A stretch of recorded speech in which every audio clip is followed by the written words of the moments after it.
Фантастика, которая уже становится реальностью. И как открыть эту зеленую дверь в будущее? Чистая прибыль от чистой страны и возможно ли отменить глобальное потепление? Альтернативные источники энергии, уникальные технологии и то, о чем вы даже не подозревали. Наука жизни. Смотрите прямо сейчас.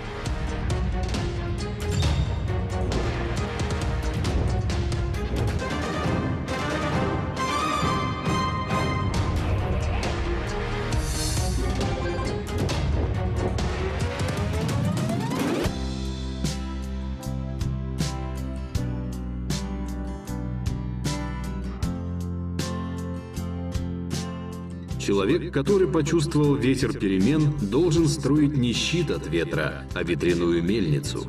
Мао Цзэдун.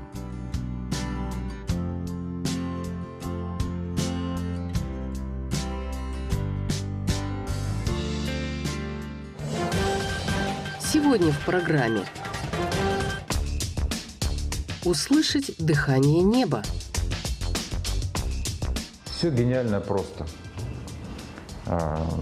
Мы разработали такой генератор, он как лего, как конструктор. Придумать свой велосипед. Я понял, почему люди говорят друг другу: не придумывай велосипед. Одолеть силу стихии. Если построить график по годам, и цена, и стоимость от киловатт-часа, то видно, что на нем стоимость традиционной электроэнергии растет. И мощность ветра без границ. Очень необычная идея, она довольно экстремальна, но в ней нет ничего невозможного. Где воздвигнуть свою мельницу, кому он попутный, как не строить щит от урагана и что ты нам споешь теперь, ветер перемен.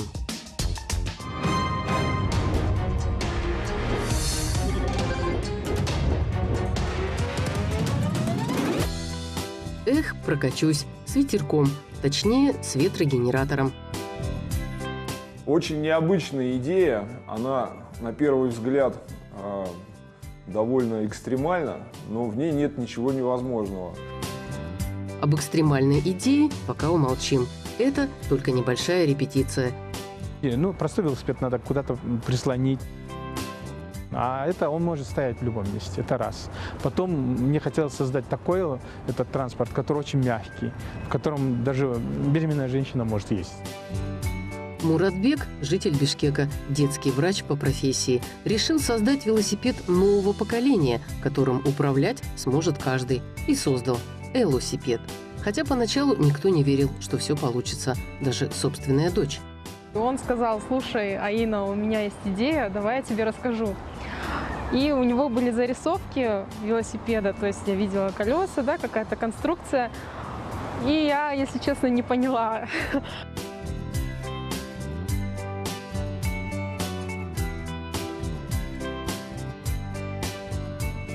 Вот они, те первые чертежи, начерченные авторучкой. Сразу решил, все будет сделано на глаз, без компьютера.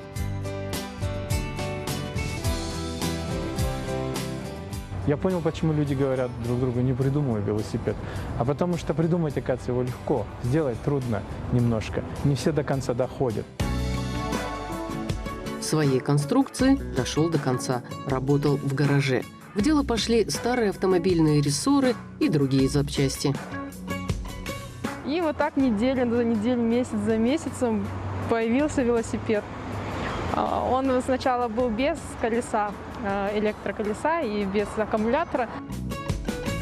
А снабжать батарею энергией будет ветрогенератор. Так решил Муратбек. И от ветра он будет заряжаться, и у меня сменные батареи будут, которые будут меняться по ходу. Поэтому я смогу проехать в день, допустим, 500-250 километров. Оставалось дело за малым – найти тех, кто поможет спроектировать подходящий ветрогенератор. Такие люди нашлись в Казахстане. мне посчастливилось, удалось найти в Казахстане, в Алмате, человека по имени Жамбулат, который сам придумал.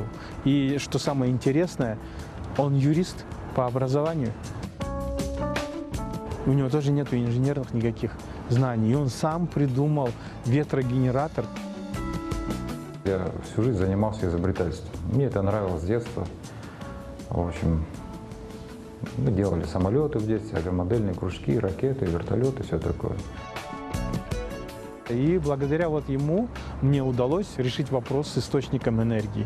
Он мне создал, скажем так, ветрогенератор именно под те, скажем, параметры, которые мне нужны были. Рассказ о том, как идея может страны объединять. И вот мы вместе с Жамбулатом разработали вот этот модуль, на который поставлен ветрогенератор. Это передвижной модуль, обыкновенный прицеп. Алматы – старейший в республике завод, где изготавливают электродвигатели. Мы на базе этого завода занимаемся производством отечественных ветрогенераторов, которых аналогов нету ни в Казахстане, ни в России. Инженерная группа очень мощная. Здесь завод все-таки основан в 1942 году. Уже все станки, все это оборудование. Ну, специалисты по 40-50 лет здесь работают. Причем весь материал тоже казахстанский. Электрический генератор, то, что превращает механическую энергию в электрическую, вот это никто не делает, это делают только здесь. К изобретению генераторов мы пришли как бы тоже не случайно. У нас есть свое крестьянское хозяйство. Тоже свет было тянуть далеко, дорого. Вот. И пришлось изобрести. Изобрели, понравилось. Он работает, снабжает энергией и водой, он полностью автономное крестьянское хозяйство. Вот. Потом один сосед попросил, другой, третий, и вот так оно пошло. Вот теперь и изобретателю из соседней Киргизии помогли. Энергия ветра на пользу людям уже не одно столетие.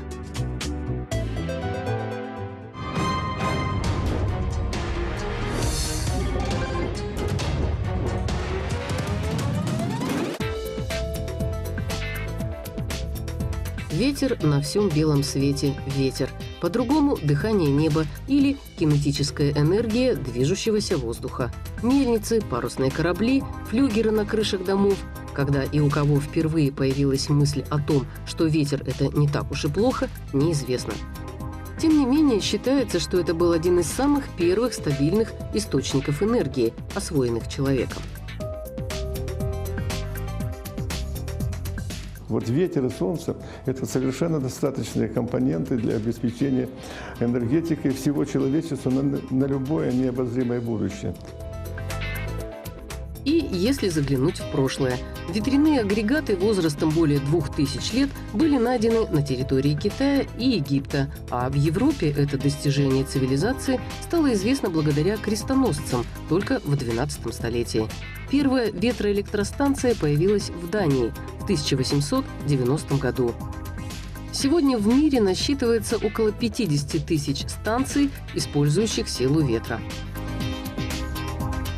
Это очень доступно, легко в плане экологичности, в плане совершенно безвредный. Весь слышимый шум – это процентов на 95 просто шум ветра. Если не подходить ближе, чем на 300 метров, то уровень шума как от холодильника на кухне. Также негативно может повлиять на здоровье человека мерцающая тень от лопастей. И тут, опять же, соблюдай дистанцию, примерно метров 500, и никаких мерцаний. Никакого внимания не требует абсолютно. Бесшумно поставил и забыл про него. Еще немного статистики о вреде для животных. Согласно подсчетам, из 10 тысяч птиц 1000 гибнет от кошек, а вот от ветроустановок всего лишь одна. Правда, это не касается летучих мышей. Они как раз от турбин погибают нередко. Но тут уже дело в другом, в инфразвуке, который якобы испускают ветровые генераторы. И все-таки от подобных агрегатов пользы намного больше, чем вреда. Вреда здоровью человеку, животным, в частности птицам, они не приносят никакого. Есть и другая сторона. Ветер с моря дул. Считается, что самые рентабельные установки прибрежные и те, что располагаются в самих водоемах. Планируется, что уже в ближайшем будущем в океанских просторах будут действовать плавучие ветростанции, снабжать электроэнергией нуждающихся. И, между прочим, забирая энергию ветра, спасут от возможных ураганов. Но это, пожалуй, только странствующий рыцарь Дон Кихот с ветряками сражался, а все остальное человечество, и в том числе Испания, им только радуется до сих пор. С помощью ветра в этой стране вырабатывают около 20% электроэнергии. Она, во-первых, сбалансированная, безопасная и достаточная в любом месте. Значит, с минимальными затратами материальных ресурсов для ее получения. Более того, все прогрессивное человечество, следующее по пути зеленых технологий, 15 июня отмечает День ветра. Инициаторами необычного праздника стали Европейская ассоциация ветроэнергетики и Всемирный совет по энергии ветра. Главная цель – привлечь внимание общественности к огромному потенциалу ветроэнергетики. Если построить график по годам, и цена, и стоимость от киловатт-часа, то видно, что на нем стоимость традиционной электроэнергии растет. По мнению экспертов, в Казахстане потенциал ветряных станций в 10 раз превышает потребность страны в электроэнергии. Республика находится в ветровом поясе северного полушария, и на значительной части территории наблюдаются достаточно сильные воздушные течения, что и делает эти районы весьма привлекательными для развития ветроэнергетики. А стоимость нетрадиционной, альтернативной возобновляемой энергетики, она снижается. И по прогнозам буквально 3, максимум 5 лет они сравняются, и дальше возобновляемая энергетика станет дешевле. Хорошие районы в ветровом смысле – центральная часть Казахстана, Прикаспий, юг и не только. Например, Джунгарские ворота. Там средняя скорость ветра составляет до 9 метров в секунду. Дует хорошо, киловатты наматывая. Первая в Казахстане ветроэлектростанция Курдайская введена в эксплуатацию 6 лет назад в Жамбылской области. Пока, говорят эксперты, ветроэнергетика в республике только в начале своего развития, и значит, у нее еще все впереди. Причем для нашей погоды идеально подходят наши разработки, уверены наши изобретатели. У нас был опыт, мы ставили и китайские ветрогенераторы, и немецкие, небольшие мощности. По нашим климатическим условиям, особенно когда шквальные ветра, значит, особенно китайские генераторы, они просто не удерживают. В некоторых частях нашей республики среднегодовая скорость ветра составляет более 6 метров в секунду. У меня был случай реально, лопасти прямо отрывало, генератор сам сгорал, очень много случаев бывает. А мы, продолжает Жамбулат, не случайно стали ветряки из алюминия делать. Все-таки самолеты по 40 лет летают, и никаких проблем. Да и в обслуживании трудностей тоже особых нет. Все гениально просто. Мы разработали такой генератор, он как лего, как конструктор. Любой человек, даже маломальский, руки, если из нужного места растут, он соберет, то несложно. Очень удобно, особенно для отдаленных регионов, считает изобретатель. И мы просто посылкой это все отправляем, прилагаем к нему схему, и человек сам собирает, просто он на фотоотчет отправляет. Так что в скором будущем изобретатель из Бишкека в полной мере сможет оценить казахстанское качество на своем велосипеде.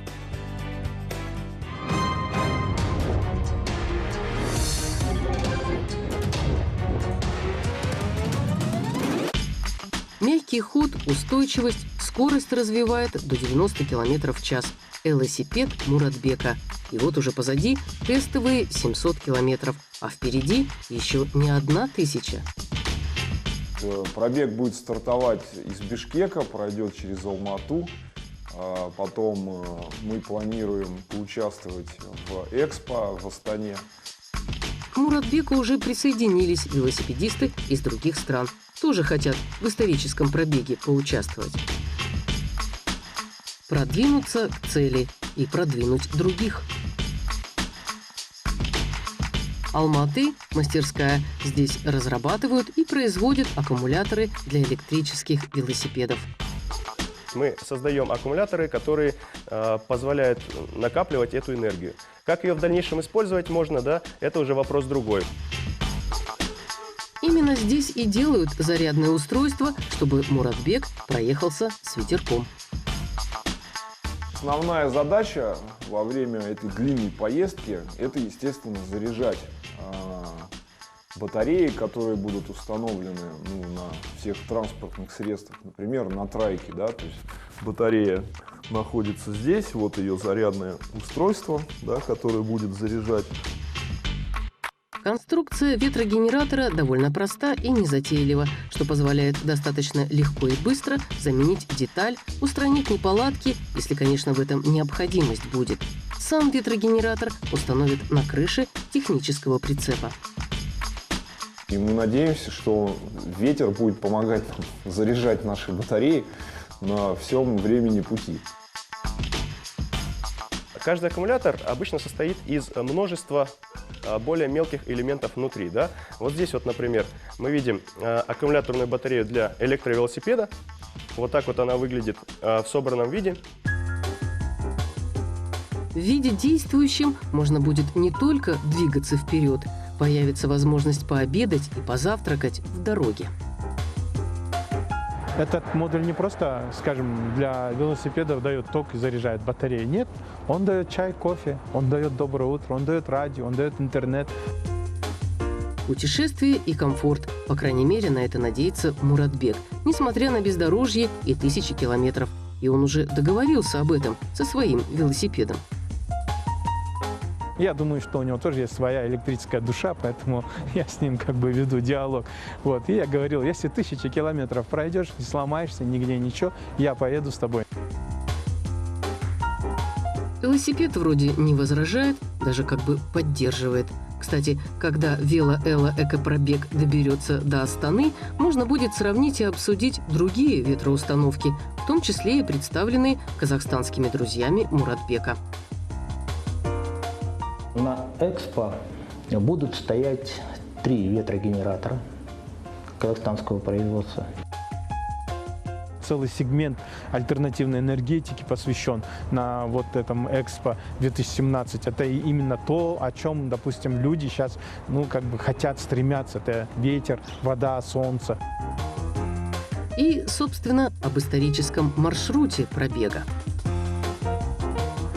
Бишкек, Алмата, Астана, Ереван, Минск, Москва. Почему эти города, я вам скажу. У меня сама идея была объединить этих людей и рассказать другим людям, что не сидите дома, ничего не бойтесь, мир открыт. Таким длинным кругом планируется вернуться обратно в Бишкек. И это будет эпический пробег, и он уже начался. Евразийское экономическое сообщество. Территория экопробега выбрана не случайно. Та территория, где не нужна виза, где не нужно ничего. Она открыта для всех начинаний, для всех этих производственников, обмена опыта. Я хочу найти местных кулибиных, пусть они узнают друг друга, пусть поделятся тем, что придумали, и пусть все это будет всем на пользу, говорит Муратбек. Он говорит то, во что верит. Я хочу, чтобы они не боялись, что их обсмеют из-за того, что он там экономист, занимается там стиральными машинами или там. Вот я врач, и я смог собрать электровелосипед без всяких знаний, и притом без линейки на глаз. Может, кто и не верит, зато его дочь не сомневается. Этот ветер перемен будет попутным. Я хочу поучаствовать в его велопробеге, посмотреть страны. Он всегда старался нам показать что-то новое, показать вообще, что жизнь, она прекрасна.